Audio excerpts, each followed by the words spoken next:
We had a fuel card business. That's a pretty successful business. We have over 1 million litres of fuel that go through our system every month. So I looked at that and thought, I'm interested in longer term business models that aren't based around fuel. We need to innovate and disrupt. I'm Harry Rix, founder and CEO of a business called Accountabl. I'm also the CIO of a family business called Rix and Sons. We're seeing a growth in companies that are starting to be purpose driven in terms of caring about more than just making profit. So we talk about the triple bottom line, which is people, planet and profit. The biggest challenge that we see is businesses don't know where to start. And you've had to build this business, I guess, over the last 2.5 years, which has not been an easy 2.5 years for most businesses. No, it was a challenging time during COVID, especially when business expenses fell off the earth. But what it did mean was that a lot of businesses got used to digitization. What's the biggest challenge, I guess, of the last 2.5-3 years of being that tech founder and building that business? I think it's just like... Hi, I'm Steve. I'm the Digital Director here at Spectrum Group. Welcome to the podcast. As usual, I'm joined by Neil Wells. I'm also joined by two very special guests. Firstly, we've got Katrina Elam, who's the Service Director here at Spectrum. We're also joined by Harry Rix, who is the founder of Accountabl and ExpenseMate. I think you're really going to enjoy the podcast. As usual, please support us as much as you can by liking, subscribing and sharing everything that we do. We really do appreciate it. And with all that said, welcome to Tomorrow's Workplace Today.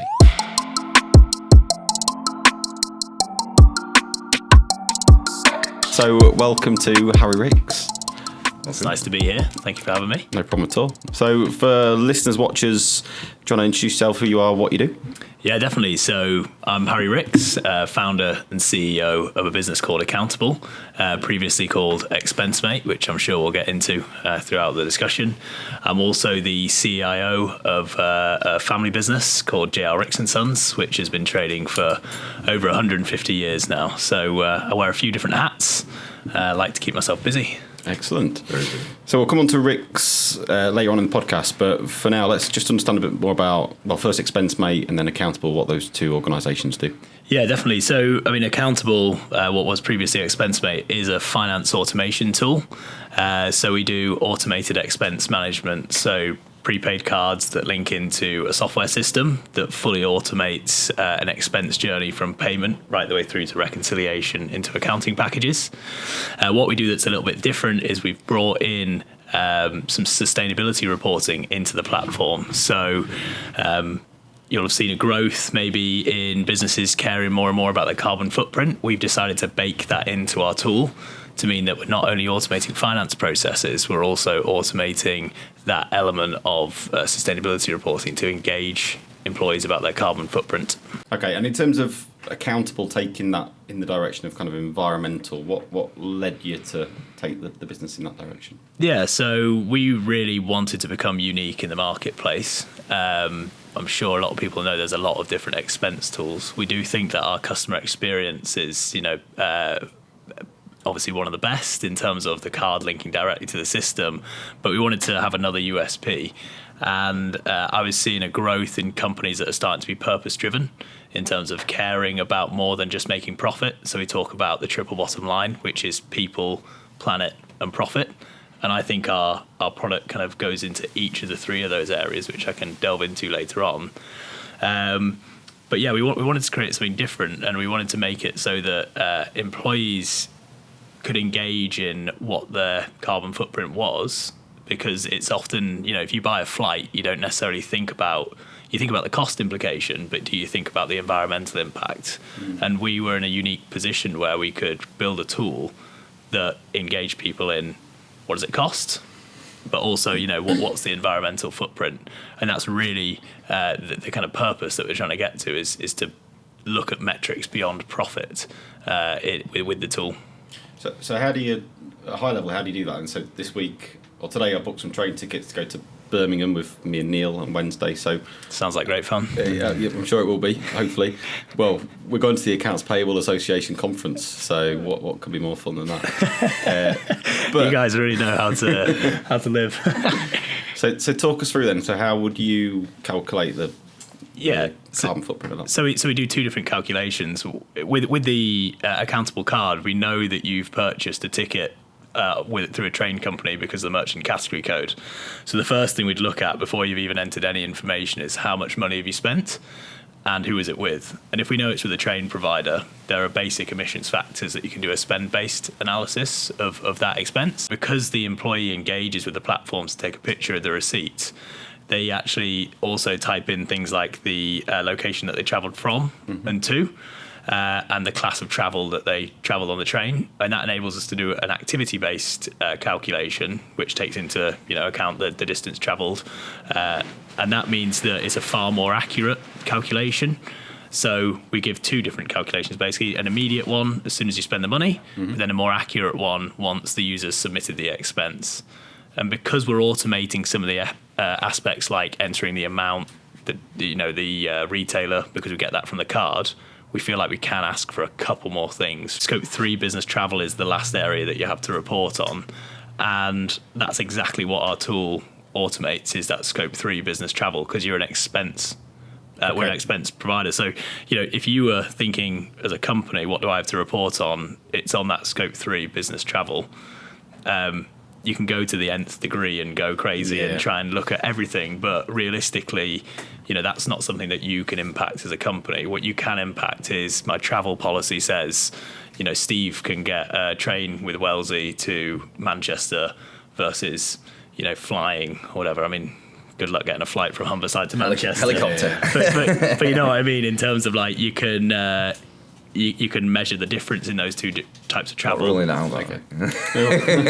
But I think if Spectrum wanted to like implement, a new fast bullet electric train, it's not going to be possible, is it? So it's something that's out of you guys' control. So just focus on the things that you can really control. So your tool automates the reporting of an element of business spend, which is the expense bit, but ultimately we're buying copiers from Canon and whoever else. So as a business, we would need to look at our broader activity and calculate that on a more broader level. Is that right? That's right? Yeah, definitely. So I mentioned scopes 1, 2, and 3 earlier, just to break those down, break out kind of what exactly that means. Scope 1 is your direct consumption of fuel. So say you put fuel in a car, which you can do through your Accountabl card, but maybe you've got fuel cards or such.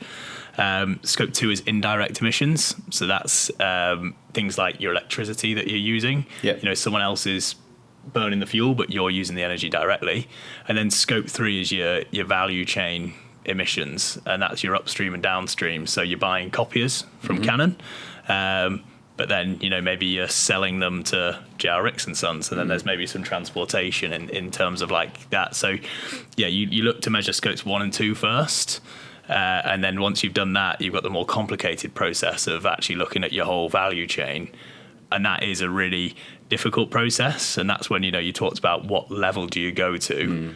You can go to some really deep points on that. But, the starting point is to maybe do a spend-based calculation and find out where the hotspots are in your value chain. So you guys probably buy loads and loads of copiers. So a good place to start would be, hey, we buy 100,000 copiers a year. If we change to a more sustainable copier manufacturer, that would have more impact than us, changing the coffee capsules that we bought for the vending machine. You start on the biggest ticket item, and work from there. So that's the approach that you'd take. Okay. And why? So when you came up with the idea to move the business more in towards environmental, what gave you that idea? What kind of made you take that direction? I think a couple of things. For me personally, I care about the environment, and I think that it's something that more and more people will begin to care about. So if you can try and encourage responsible business, I think that's fantastic. But two, driving market needs in terms of this reporting requirement of the type of customer that we're targeting. They're going to have this reporting requirement, and finance teams are our key target persona. And what we find is that finance teams are usually the ones that get lumped with this challenge in terms of, you've got to look through invoices, you've got to look through mileage claims, you've got to look through business travel expenses, and you've got to work back from that finance data to create this environmental reporting. And a lot of the tools that exist today are just kind of like, thrown upon finance teams for them to go and manually collect all that data. So anything that we could do to automate that, that's the business that we're in, is making life easier, much like you guys. It's all about making life easier for your customers, automating mundane, boring, tedious finance processes that, so that's an opportunity that I saw as well, was you can make a really good impact and encourage people to think twice, but you can also save people time. Did you feel that pain internally as part of the group of companies with GRX? I'm guessing that there'll be some reporting requirements there. So was it something that you spotted internally and thought, well, hang on, if we've got to do it as our own business, there must be other businesses similar? Yeah, exactly that. So SECR, as mentioned, is one of the legislations. So streamlined energy and carbon reporting. One of the Rix businesses went over that threshold, so we had to do SECR reporting. Victory Leisure Homes moved over a 36 million turnover and over 250 staff. So that means that it hit SECR. And part of that process was, we had to actually do this reporting. And I saw, it's not a massively challenging process once you understand what you're doing, but it takes someone to learn it, do it, monitor it. More spreadsheets. More spreadsheets, more time away from working on strategic value-adding tasks. Well, it's still obviously a big value-adding task, but maybe not what the finance team kind of signed up for. Some larger businesses maybe have a ESG lead nowadays who's doing this, but they're still having to go to finance to get that information in the first place, so it causes that distraction. So that's if the turnover is more than 36 million, did you say? Yeah, more. So you've got to meet two of the three criteria. So you've got to have either over 250 staff, 36 million turnover, or a balance sheet value of over 18 million. 18? Yeah, 18 million, yeah. Okay. So if you hit two of those three, you have to provide this reporting to the government? No, it goes in your accounts. Okay. So yeah, it goes in your account report at the end of the year. So on an annual basis? Yeah. Okay, cool. And are there so there's a size element to that. Are there certain sectors or industries that are particularly kind of prominent that they have to do more and more of this reporting? I think outside of SECR, there's other requirements. There's things like PPN 0621, which some people may have heard of, but that's for any public sector procurement process that has a value of over 5 million. Okay. But I think over time, SECR and that PPN will reduce in the size of businesses or the size of contract that have to do that reporting. So you see anybody that's serving the public sector is having to start doing some of this reporting. You're also seeing anybody that's working with large PLCs. A lot of PLCs have been had a lot of pressure put on them to sign up to net zero 2050 agreements. So they're now starting to trickle that down to their supply chain to start to look at measuring their scope 1, 2 and 3 emissions, because their scope 3 emissions, these big PLCs, are the big chunk of this. Are the companies, their scope 1 and 2 emissions are the other companies, the PLC companies' scope 3 emissions. Okay, so if people are servicing public sector, then this is something that they should be caring about, and increasingly so. Yeah, definitely. Yeah, I mean, I'm sure a lot of people will have done PPN 0621 listening to this, or they'll soon come across it. And it's just having a carbon reduction plan, but part of that is benchmarking, where you are today. And then moving on from there and actually saying this is what we're going to do to reduce our impact. So that's a good point, actually. Sorry, so what's the minimum requirement? A business has to report on their carbon emissions, or do they have to demonstrate that they're reducing their carbon emissions, or what? What's the requirement look like? Well, so I mean, at the moment for SECR, it's simply just reporting. Okay. PPN is that you have to show how you're going to be reducing. Yeah. You have to have a plan. How closely they're monitored at the moment, isn't necessarily like I'm going to get audited on it. There's nothing like crazy detailed at the moment for an SME or a smaller business. But again, over time, I think that will change, and they'll become more and more strict in terms of the requirements that people have on actually checking to see that they're following up on some of these things. Yeah. Another area is, following COP, there was, I think it was 130 trillion that banks kind of committed towards, encouraging green investments. Okay. And you're seeing a lot of the high street banks now I've spoken to Barclays, NatWest, Lloyds, HSBC that are actually starting green financing initiatives. So if you can demonstrate a carbon reduction plan, you actually might get cheaper finance from the bank when you go for a loan and you're looking to expand your business. If you can do that in an environmentally friendly way, you might get a better rate on your loan than if you're just kind of, applying without any consideration. Okay.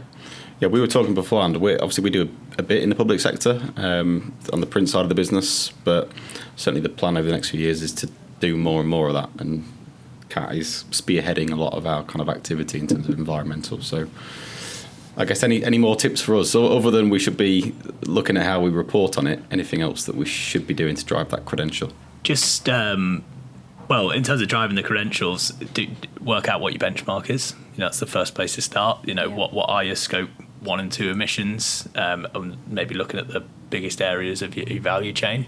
But my advice would be is collaborate with other people that are going through the same journey. The biggest challenge that we see is businesses don't know where to start. Yeah, that's my big challenge. Yeah, exactly. Yeah, starting that research from scratch. Yep. Yeah, definitely. And, we offer a service to other businesses where we can say, we've obviously worked out how to do that at Rix. We've put it into our Accountabl tool. So we do offer a consultancy service where we can help people get started. But, we're fairly confident that once we show people how to get going, it's like double entry bookkeeping or whatever, it's a very similar process. You learn how to do it, and then it becomes second nature when you start doing it as part of your month end or whatever. Carbon accounting is exactly the same. And are we seeing businesses push this through their supply chain? Because presumably we'll be going to Canon and saying we need to start reporting on all this, so you need to tell us how much you're putting into the environment in terms of carbon, etc. Is that happening? Yeah, we're seeing it across the Rix group. People coming to us and saying, "Can you let us know your carbon reduction plan?" So I think you'll see more and more of that, definitely. I think the biggest thing that will drive it, though, is legislation. At the end of the day, we know how things go. Unless you're mandated to do something, you're probably businesses will try and get around it. But I think if legislation was to drive this, that everybody had to, have an accurate intensity metric, say Canon, for example, having to know exactly how much energy went into producing a copier. That'd be interesting. You think about that, like all the different suppliers in Japan and tracking it all the way down for each material component that went into it, and then the fact that you have to stick it on a big container ship to ship it across to Europe and then get it into the UK and globally, that'll be huge. Yeah, well, supply chains aren't simple things, are they? And that's the massive problem that the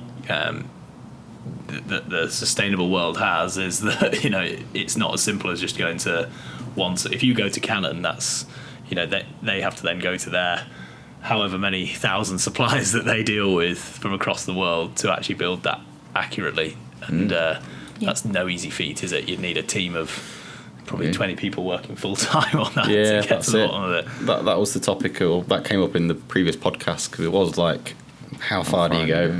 I think you have to draw the line, though, don't you? I think in terms of corporate social responsibility, it's always about your part of the world and what you touch. And I think if everybody took the same approach, that's where the results come from. Yeah, well, you can focus on your scope 1 and your scope 2 emissions. That's stuff that's directly controlled by you, and your scope 3 business travel to an extent. So if you focus there and do your best effort, and then just think responsibly about your supply chain, I think that's a really sensible place to start. Trying to conquer the world immediately. You'll give up on day one because you're not going to do anything. Exactly. Whereas, thinking, could I put some solar on the roof of the building to reduce my energy bills, but also, save us potentially having to burn coal again or something, as we can't rely on gas supply, that's a great thing to do for the environment. I'd be intrigued to see. We could probably put a different spin on it, because obviously we're one of the only photocopy companies that probably refurbish copies. There's a lot of smaller dealerships that try and shift boxes and get new stuff out the door, whereas we actually take good machines back, don't we, and refurbish them. And we probably don't promote that as much, even though that's normally a good step in the door, but there'll probably be customers out there that if they have to go through this process and look at the greener version, then our refurbished machines are very good. It's just something we've always done, part of our core business, but we've never sold that as an angle. It's just something we've done. Yeah. I think a lot of businesses, though, you start speaking to people and they're like, we have this circular, the circular business model is exactly what you want to try and do, reuse, upcycle. Lots of businesses do it because it's a natural cost-saving mechanism, isn't it? Or it's, what's going to happen to that copy, or it's going to be a problem for the person. They want to get rid of it, don't they? So how do you turn what you're already doing and, maybe take that another step further? Yeah. But then also talk about it and, let people know that's what you're doing and make it a differentiator versus, some of your less conscientious suppliers or competitors. Because really, if that's a differentiator, that's great. You should be shouting about that, and it's good for everybody. Yeah, you make a good point in terms of the way that energy prices are at the minute as well. If you can become more efficient as a business, then it's great for your environmental credentials, but actually it's going to save you a ton of money as well at the minute, which is not a bad thing. Hi guys, I just want to jump in and talk about a specific area of automation which we often get involved in, which is the processing of supplier invoices, or accounts payable automation as it's also known. Most businesses have invoices that they get sent from their suppliers. Essentially what our solutions do is they read those invoices, they extract key information from them, like purchase order numbers, supplier codes or supplier names. We then use that information and match that up against digital records. So can we find a purchase order number? Can we find a goods received note for that product? If we can, then we can match it up, we can reconcile it, and we can automatically post that into your finance system. What makes us different is that we configure our solutions to be specific to your organisation. So we're not an out-the-box, plug it in and see what you get. We actually understand more about your processes, your organisation, your supplier base, and we configure the solution to meet those requirements. Hopefully that's enough to pique your interest. If it is, get in touch, let's have a chat. Talk to me about, I don't know if you got it on your little list there, but I remember when I was speaking to a couple of the manufacturers around the whole plastic tax thing. So again, there's generally some sort of legislation comes in place, and then people have to scramble and put some sort of processes. And I remember speaking to one lady, and I mentioned the idea of offsetting and things like this because she didn't like it at all. She was like, greenwashing and all this type of stuff. And it was the first time I heard it, and she got quite emotional about it and a bit angry. And I was like, but again, there's different types of offsetting, isn't there? And then I think you were looking into more the local. Just talk to me about some of the stuff that you was playing out in your it is a really investigations. It is a really contentious topic. You're right. All businesses should first look to measure, understand where they are today, look to reduce their impact first. So can I do things more sustainably?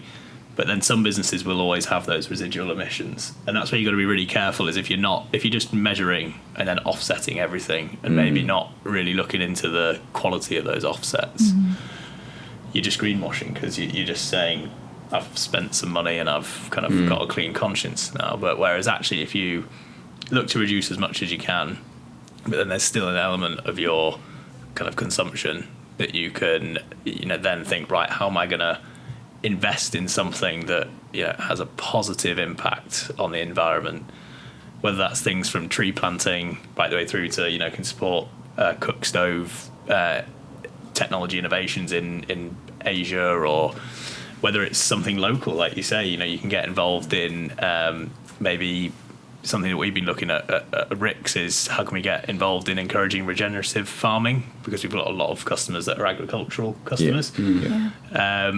Or it's like peat restoration in Yorkshire, so that's the big one in Yorkshire at the moment. Peat restoration. It takes a lot of CO2 out of the atmosphere, doesn't it? I've heard this, bogs and peats and things like that, and moss and stuff like that can actually take a lot of CO2. Yeah, and that's the big one in Yorkshire. That's kind of like one that I think is worth getting behind.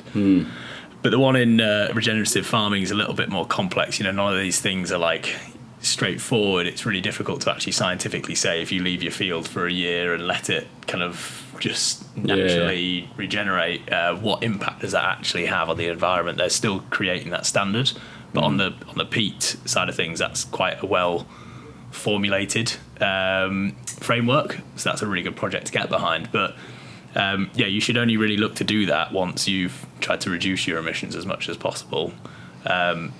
I'm not going to stop anybody supporting a great cause like reforestation.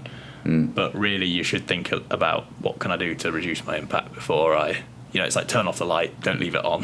Don't just pay some extra money to plant a tree that maybe would get cut down if you're not careful and you haven't properly looked into where that tree's been planted. I'm certainly doing that in my house this year. I'm just walking around the house switching lights off. I haven't turned the light on yet. Have you not? Just got a torch. A torch, you can see that. So one of the things we try to do is kind of cast our mind forward a bit. So 10 years, where do you think businesses will be in terms of environmental? Yeah, so I think there'll be a massive shift, as I mentioned, about circular business models. Yeah. So you talked about recycling copiers. I think businesses that aren't taking that approach will, I hope anyway, will start to be kind of like phased out. It's going to become so, maybe not in 10 years, but 20 years, so much the norm that people look to recycle. They stop having this like one-time consumerism approach and start to think, actually, I care about the full life cycle of that product. So I really hope that that in time, that will be the standard, is that things are always looked to be reused, recycled versus one-time products. Good stuff. I think it'll be a minimum standard from what you expect from your supplier. Whereas now, like we said, it's a bit of a corporate social responsibility attitude. That's been phased out. It's what are you doing that helps my carbon footprint? And it's like I said, that cycle, that's circular. Yeah, it'd be a great world to live in, where people think about how they're going to take back the product that they manufactured, as well as just like selling it. But that takes innovation in the business model. Can you start to lease products versus selling them outright to encourage that? Yeah. But it takes, we have a holiday home manufacturing company. It takes a massive shift in the culture of the business, and also just investing and understanding how to do that. But as I say, I think businesses that are starting to think about that now and gear themselves up over the next 10 years should stand themselves in a really good position, because hopefully in 10 years' time people will demand that versus it being a nice to have. Yeah. I think it only actually comes to show when people like Attenborough does his Blue Planet and there's just plastic in the ocean, or if you pay to go to the Maldives and all of a sudden you just see carry bags fly. You don't actually see it until the nth degree, but then it causes this massive sort of shift. And I don't know why, but McDonald's straws went from plastic to paper, but then loads of other things were still plastic, wasn't it? So it's a kind of, how do you extrapolate that out and then actually cause people, or how do you affect change at such a big level? Because there's the other angle. Do you find people, or do you actually, how do you get them to actually want to change, I guess? So, but by putting solutions in place that are easy to adopt, that change becomes easy, I guess. Yeah, well, it's something that, as I said earlier, I think legislation is going to be the biggest thing to drive it. But the challenge is legislation in this country doesn't impact the rest of the world, so it's something that we have to work, across the whole globe on. Yeah, and that's not an easy. That is, if I could tell you the answer to that while sitting on the podcast, I'd probably deserve. Yeah, there we go. Deserve some serious kudos. In that, whoever solves that problem, it's a massive, massive, massive global problem, and there's so much complexity to it in terms of developing countries thinking that we've got rich off fossil fuels, so why can't they do the same? And we don't necessarily think that's important because well, let's look at what's happening in Russia. Russia aren't really thinking about what's sustainable. They're busy, invading other countries and things like that at the moment. So it's just on that global scale, it's a hugely complex issue. I think it's generational as well. I think particularly the younger generations are being taught this from school age now. They're teaching it in universities. This is how you lead a business, this is how you run a business. So these next level leaders that will be coming up through the ranks, they're expecting the companies that maybe they start working in, or when they start up their own businesses, it's just how it has to be. So I think naturally, as the years progress, it will be something that is more normal. It's a good point actually, in terms of, because we've talked about recruiting talent quite a bit on this podcast and how difficult it is to recruit talent, and I'm assuming that the next generation are looking at businesses that do have those ESG credentials and are thinking of the environment as well. Because you're right, it is they're definitely a generational thing. Yeah, and it's how they, I suppose, how they actually show that they're on that journey. Yeah. And that's what we think's nice about our tool, is that you can have an ESG strategy and you can make some really meaningful change, but sometimes it's really difficult to filter that down to the employees. So I suppose with our system, it's an app that every single employee across the company can have in their hand, and it shows that you are tracking your carbon footprint. You're encouraging them to reduce their carbon footprint, but then it's maybe giving you information about the types of projects that the company has supported if they are at the point of offsetting. Which is a good employee engagement tool, because one of the biggest challenges that we've heard from people that do work in the industry is employee engagement is really tough. I get asked questions by my guys already about how we recycle and what we can be doing better. And if they don't think I'm recycling properly, they'll call me out on it. And you hear it, and from customers will ring up and say, what are you doing about recycling? And asking for our advice as well. So it is already out there. It's already really important. It's only going to get bigger. Yeah. Cool. I'd like to talk about you a bit, if that's all right, just in terms of your career, because you're clearly entrepreneurial. You're a tech founder, which I'd just like to understand a bit more about your journey to where you are today. Yeah. So I've been doing a few talks recently where I've been given the different generations of the Rix family. As I mentioned, it's 6th generation family business, and I think I'm one of the first. Well, I'm not the first, but a generation that's been lucky enough to go to university, whereas other generations have gone straight into the family business at like the age of 16 and toiled their way to through. But I've been lucky enough that I went to university and studied business management as a degree. And then I went off to a multinational consultancy firm called Accenture, where I worked for 3 years.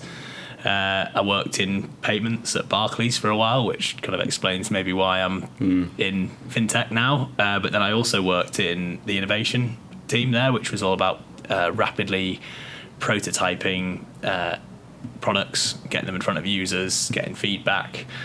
And really that kind of sparked me wanting to do something myself eventually. And I saw that we've got this amazing family business up in Yorkshire. I've learned a lot doing that for other people. Maybe now it's time to have a go myself and come back home to the family business and set up my own thing within a broader support network, but also maybe give back to that some of the things that I can offer from being in multinational company that's technology focused, going back to a very logistics, manufacturing heavy family business. There's definitely a two-way street that works there.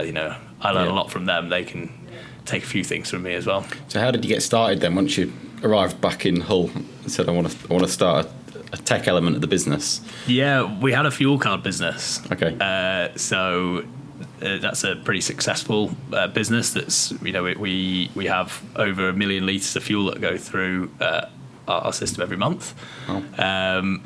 So I looked at that and thought, I'm interested in longer term business models that aren't based around fuel. We need to innovate and disrupt and think, how do we get out of those industries? How can I do something that's a little bit more sustainable? So I thought, why don't we go into broader payments? So we've got all this experience in card payments. Let's look at, creating a product that serves another consumer need, which is that general expense challenge. So really I kind of set to work with a lot of our existing customers that we had, speaking to them, learning what would they like from a card system that automated, general business purchases, and started to build a minimum viable product that served those needs. And then have ever since just been developing new features to attract more and more customers. So that's kind of how it's happened, and that was 2.5 years ago. And you blink, and then you're kind of where you are today, and you've been working on something for years. And it's. How many people you got in your team now then? We've now got 8 people in the team. Brilliant. So we're growing. We've got some exciting opportunities of potential international expansion at the moment, some new geographies. Wow. And we've kind of been through the process of building a product outsourced to keep costs low and make sure that we have product market fit. And now bringing that team in-house and starting to really like own what we build, making us far more flexible and making us kind of, really be a technology business. How long did it take you from having that idea to getting an MVP, as you say, in the market? I mean, the good thing about outsourcing is you can do things pretty quick. So I think we probably, trying to remember now, it's a while ago, but we probably got there in about 6 months from, we want to do this to having a product probably in someone like Spectrum's hands. You guys are great for me, testing out the product. But that's what's been great, doing something with a local, in a local community. It was really good to just get a product out there that I knew wasn't perfect, but that people would use. And you guys know me, you'll give feedback before I tried to commercialize it. Just, how does it work? And that'll be one piece of advice that I have to anybody that's trying to build a business, is just get something out there as quick as you can to see how it works. You can work for years and not have something out there. It's never going to be perfect, but just try get something to someone, which you guys know from kind of creating technology products. Just get something in front of people, get users' feedback, and build from there. And was the key to that keeping the scope small or keeping the resource big, if that makes sense? Keeping the scope small, definitely. Otherwise, you end up spending a lot of money. So you want to try and keep the scope as small as possible. Just solve the biggest customer problem first. And if you can do that, then people will use the product, and then you can build from there and then solve the next biggest problem. Yeah. And you've had to build this business, I guess, over the last 2.5 years, which has not been an easy 2.5 years for most businesses. No, it was a challenging time during COVID, especially when business expenses fell off the earth. But what it did mean was that a lot of businesses got used to digitization. I know you guys were really busy. Everybody wanted to automate their processes and make it so that people didn't have to come into the office. Yeah. So yes, it wasn't a great time for business expenses, traditional going out buying things, but actually people really wanted to streamline their processes, so are much more open to these types of solutions. Guys, I'm back. I just want to jump in and talk about a specific area of automation that we get involved in, which is called RPA, also known as robotic process automation.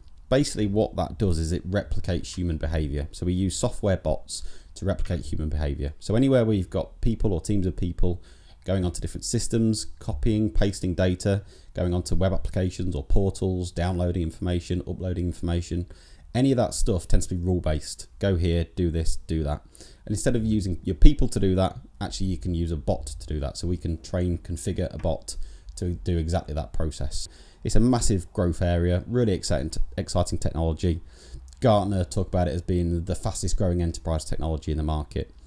Hopefully that's enough to pique your interest. If it is, get in touch, let's have a chat, see if we can help. I guess a couple of your customers that probably had some big maintenance and contracts, I'm just thinking of air conditioning and bits and pieces like that, they were still on the road, still having to maintain fridges and stuff like that, so those guys were still buying parts, and it's those ad hoc expenses, wasn't it, and still the fuel, I suppose, receipts and whatnot. But yeah, because my mileage completely dropped off the cliff. But again, it's you're right, there'll be certain industries that still needed to be out there and keeping the wheels of industry turning as such. Yeah, they kept me going. They kept me alive. Some of those maintenance companies. Some of our best customers are people that no matter what, we're out and about on the road. And there's still the persona. There's still the guys that you'd still want to talk to. The type of businesses. Yeah, I mean that's the bread and butter customer for us that we solved the initial pain point for was that maintenance type persona. Engineers on the road. Yeah, but then now we're building new features, things like mileage reimbursements, non-card based transactions into the system, some of the sustainability reporting side of things. So we're now trying to reach a much broader spectrum of customer. It's got the brand in there. So we're now trying to get into professional services companies, people that are now traveling again and we still have our core customer base of like construction, facilities management, and engineers and things like that. So what's the biggest challenge, I guess, of the last 2.5-3 years of being that tech founder and building that business? I think it's just like riding the highs and lows. And there's loads of times when you love what you're doing, and there's other times when it can be really difficult when things don't quite go your way. If you've got your biggest customer, things haven't maybe worked out as exactly as you like, that could be really tough. So I think just riding the highs and lows and always trying to remain positive and just be really kind of like focused on what you're trying to achieve, and know that sometimes it's going to feel great, and other times it's going to feel really, really difficult, and like you're thousands of miles away from where you want to be. But if you keep trying, set like goals that you can achieve, then you can chip away and keep positive. And you must be surrounded by people and family that I guess have been through this same journey. Sixth generation, you say, of family business. We're quite, I suppose I don't get much sympathy from my father. He's kind of like the old school of just get on with it. And how many businesses are in the group? I think we've got 12 brands now, so so there's quite a lot of expectation there, but also loads of experience to leverage from. But when you look at my dad, he's not the kind of like softly approach. I think the analogy I'd give is when I was a kid, he put me in a rowing boat and just said, go over there type thing. It wasn't like, here's how to row. It was like, I'll see you on the other side type situation. And that's the approach that he takes. Sink or swim. Sink or swim basically. But that's his approach, and there's definitely other people that can help me with more minute details, but he's always there for me. If I've got any serious questions or gripes or whatever, he definitely has a lot of experience to support me with. And if you could do the last 2.5-3 years again, anything that you would do differently? Oh, good question. I mean, there's loads of things I'd do differently based on what I know now in terms of we've pretty much rebuilt the whole platform since we started. And that's just an experience thing in terms of knowing how transactions work, what processes people work best with. So I'll do loads technically. Right. But from like a perspective of the thing that I think is the most important is the people within the business are the most important thing. So make sure to invest as much time as possible in those people, and support them as much as you can, and make sure that they're the best possible people. Get your hiring strategy right, because you can waste a lot of time if you don't get the right people. And at the end of the day, you want them to be adding as much as possible to the business, because they're the people that you guys will see if they're your relationship manager, if they're your sales rep, you're not going to see me, you're going to see them. So. Or even I remember when you got a bit of a coup with Peter, didn't you? And he came on board because he'd come from some really big, he'd worked on some massive projects, hadn't he? And that's our developer. Getting the actual developer, because again, he more or less helped rebuild it from the ground up again, didn't he? Yeah, Peter's been fantastic for the team. He's come from designing systems that have scaled across multiple geographies, and to bring that experience to the business is fantastic. But it takes a long time to find someone like that, and now we've been on a search to find other people that really fit that mould.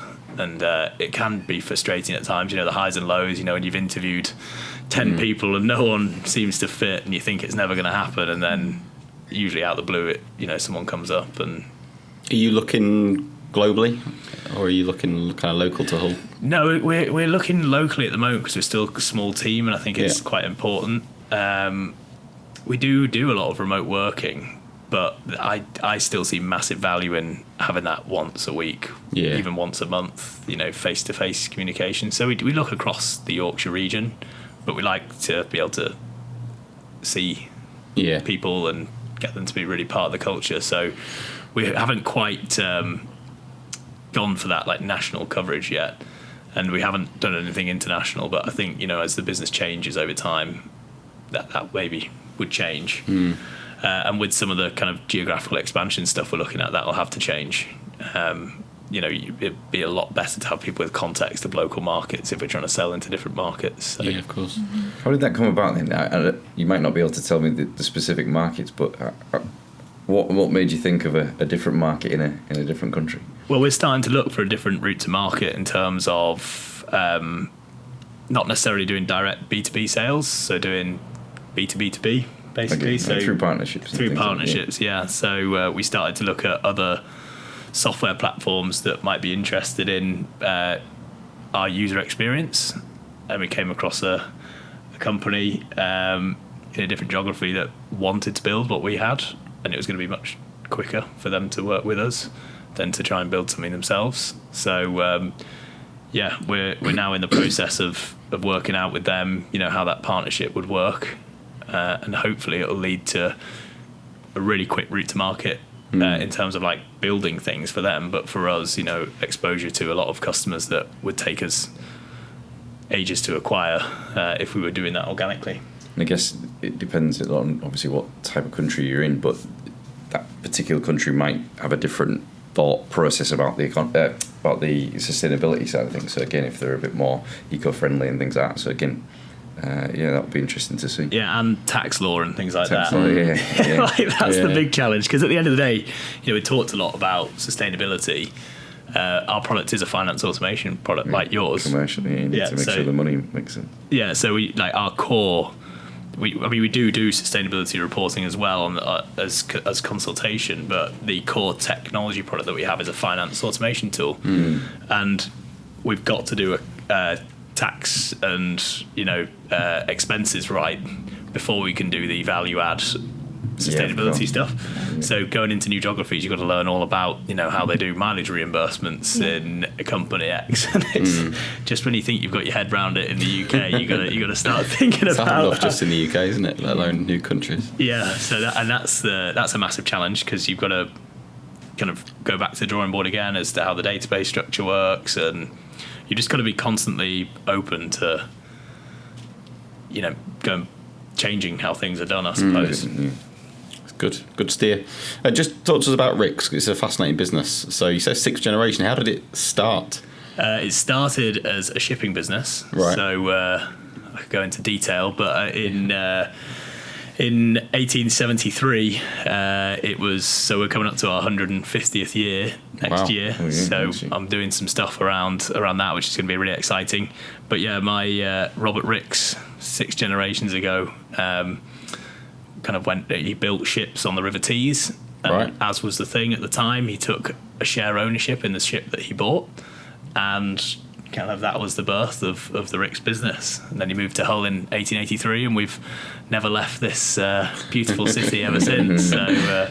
It's a very diverse business, as you said earlier. There's how many different brands? Or Yeah, so we've got 12 different brands. Okay. It can change on a daily, weekly basis. There's always new ideas and things that pop up, but it's a really diverse business. So we've got things ranging from manufacturing luxury holiday homes to logistics. So we do oil distribution, which is a really interesting topic, which I can get into in a second based on my kind of views. We do renewables work, so putting technicians on the wind farms that are out in the North Sea. We still have elements of the shipping business. Really what Rix is it's a business that's taken advantage of opportunities that have developed around its operations and also in the local area. We are very much a Hull-centric business with operations elsewhere, but our roots are very much in this area. But we're employing 900 people now, which is quite incredible. It's grown. It's grown a lot, which is mostly due to the manufacturing element of the business. Just moved offices, haven't you? We just moved offices to the marina, which is fantastic for me. It's brilliant. Big kind of boost in standard of life when we're on a nice class office versus being in a tin can that was on an industrial estate. So I'm really happy with that. But and I think it's great for staff as well, like getting people back in the office after COVID. It's nice to have somewhere where people enjoy coming to work. So is it deliberate kind of strategic plan to be in lots of different kind of industries and sectors to diversify risk and open up opportunities? Is that? Yeah, I think in the last 15 years the business has diversified more than it has in its past 150 years. Right, okay. We were a dry cargo shipping and logistics business for a very long time, but my dad's really jumped on opportunities that have come through. We started to invest in property, commercial property, because it was a something that helped us when we were having, things come off the ships. They need places for things to be stored, and then off the back of buying those properties, opportunities popped up. Like the whole reason we got into caravan manufacturing was that we bought the old Cosalt factory in 2007, Right. just because we were doing a land acquisition. But then there was a caravan factory on it, so we thought, why, there's loads of other people in the city doing this. Why don't we give it a go if we get the right team? Yeah. And that business is going to turn over 160 million next year. Wow. Next year. So it's gone from strength to strength. Yeah, it's absolutely flying. So there is a strategy, but it's a strategy that looks at kind of like the time and things that are opportunities that present themselves versus being something that's like written down on a hard piece of paper. And Well, it's entrepreneurial, I guess. Yeah. Hence the expense mate and accountable conversation as well. It's just you've seen a new opportunity and moving the business into that. yeah, definitely. I think one thing that would be great to talk about is the oil business. Yeah, we have that. I know a lot of people are probably thinking, what on earth is this walking contradiction?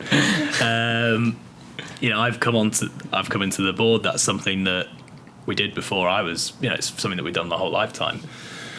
But my view on it is, I've kind of had that internal debate, but I come to the realization that actually, if you were just to sell that business, not saying that we're going to do that, but if you were to do that, someone else would come along, buy it and run that business. As long as there's a consumer demand for that product, people will, that business is always going to run, whether it's us running it or someone else. So actually we need to think about how do we run that business in the most responsible possible way. Mm-hmm. So things like looking at regenerative farming, carbon credits, offering those to our domestic customers maybe, but to support our farming customers that we work with, and looking at transition fuels like HVO fuels and supplying those to some of our commercial customers. And being part of a transition instead of just saying, hey, we're going to have a net zero strategy as a company. Yeah. So we're going to get rid of all of the things that don't enable us to be net zero. That doesn't help the UK economy become net zero. Actually, we need to think about, how do we do it in a different way? There's just supply and demand there, because I saw like a report when they were talking about the energy crisis and gas and electric prices going up, when they actually showed the map of Yorkshire and Lincolnshire. The amount of people that relied on gas on oil was something like 40% in Yorkshire and 60% in Lincolnshire, because of the amount of agriculture and farms. And again, you think, I've lived in houses that you just turn the gas on, but again, a lot of these people are out in the sticks and they rely on services like yourself. So you can't just turn it off and just say, we're going net zero. Exactly. Yeah. Someone another company would come in and buy the buy the operation and do exactly the same thing. So it's about when the opportunities come to transition those customers onto different fuels or offer them different services, we need to be helping them do that, and making sure that we have a sustainable business model. Like the vision for Rix is building sustainable businesses for future generations. And that is what we want to do. We want to build a business that's there for my kids. I'm retirement planning at the age of 28, which is like a crazy thing, but it's about, thinking about how do we keep this going for another generation and beyond, another 150 years. And how do you think it will? So again, cash in mind, forward 10 years, what do you think Rix as a business will look like in 10 years' time? Well, we're certainly investing a lot in the manufacturing element of the business. So I think that will be more and more prominent. And I'd like us to do some of the things that I talked about around, circular in that manufacturing capacity. I'd love it if in 10 years' time I could sit here and talk to you about maybe, just doing our first circular caravan, because I think it will take that long. But if we can really embed that in our culture now, we will hopefully get there. But I think it will still look diverse. I think there will be loads of different things that we do. I'd like to think that some of the areas that are growing, like renewables and Accountabl, will start to take more of the share of the income and the turnover than maybe our oil business as it is today. But I'd like to think that that's maybe in a different guise, delivering different types of fuels. All the time we're looking at changing things. Just at the moment I'm looking at a new way of running. We've got a car dealership, Jordan's, which is part of the group, we're looking at a new way of selling cars, through leases versus a traditional dealership model. Brilliant. So it's just all about looking at what we do and rethinking how it could be done to keep up with the times. So more digital, more, just always changing. Has your dad got any further with the Lagoon project? That's that, yeah. You have the families to do with the Lagoon. Do you want to explain what that is? Yeah, definitely. The Lagoon, it's a massive, ambitious but fantastic project that my dad and a few other people, he won't take all the credit, have worked on. But it's a scheme to basically build a lagoon from the Humber Bridge up to the port in Hull to create a new living space along the front of the city, but also create new road infrastructure, protect the city from flooding as we see rising sea levels. And it's really just a massive infrastructure project that looks to be game changing for the city, instead of just building a flood wall that might work for 10, 15 years. It's something that will future proof the city for 100 years, but also looks to attract people to come and live here and makes us like the Miami of the UK. Yeah, So what timelines are we looking at for that? When should I be buying? Someone's got to sign off on the funding first, but no, I think that's probably a project that's something that I'll inherit in the fullness of time. I think Dad would love to see it in his lifetime, but it's constant lobbying, encouraging people. I think one of the frustrations that Dad sees is as soon as he gets close to thinking he might be getting somewhere, the government changes, and it's a whole new set of stakeholders that he has to encourage. But I think the big thing, if anybody from the council's listening, is he would just love the council to fully get behind it and support it, because that's, locally people have got to support it. And anybody listening, if you can go on lagoon.co.uk and sign up to the newsletter, sign the the petition, the more people that support it locally, that will enable us to have something to take it to a national scale and promote it in Westminster to try and get the funding. We would love to have somebody, your father or whoever, on from the project and talk about it and what it means to the region, and hopefully that'll help give it a bit more of a platform. Yeah, definitely. I'm sure someone will be happy to come on and talk about it. Good stuff. So we'll leave it there. Thank you very much for your time, Harry. No worries. Thank you very much for having me. Right, before you go, I'm under strict instructions by our content wizard to ask you to like, subscribe, share, comment, do whatever you can to feed the algorithm. As usual, I'll see you next Monday at 7 a.m. for another really insightful conversation. Thank you very much.